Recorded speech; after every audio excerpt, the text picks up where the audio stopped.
The container ride destruction sequence provided some unique technical challenges. The dynamics you experience are actually computed as two separate but nested simulations. The first is a course-scale simulation designed as a stress element analysis pass. This pass computes the overall gross motion of the container itself and computes the collisions and breakpoints based on path keyframe data and a network of constraints. As the container bumps and crashes along, the constraints start breaking and the room progressively starts to come apart.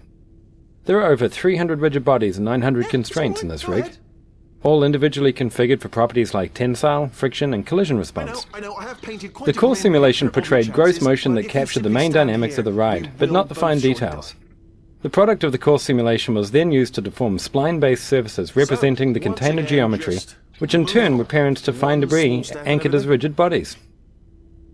As the surface deformations increase, anchors are broken and the fine debris rigid bodies are released into the simulation. The fine simulation also includes the interior furniture and the model detailing.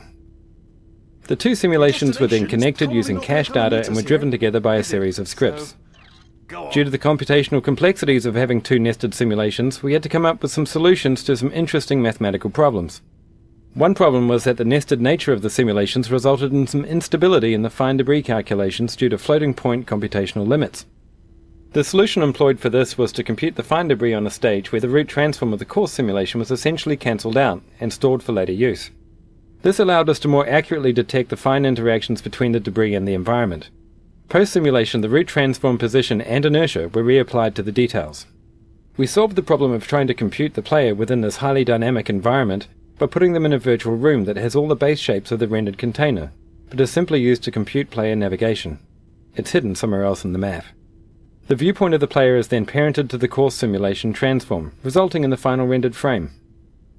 At the end of the ride, the player is teleported into the actual game space.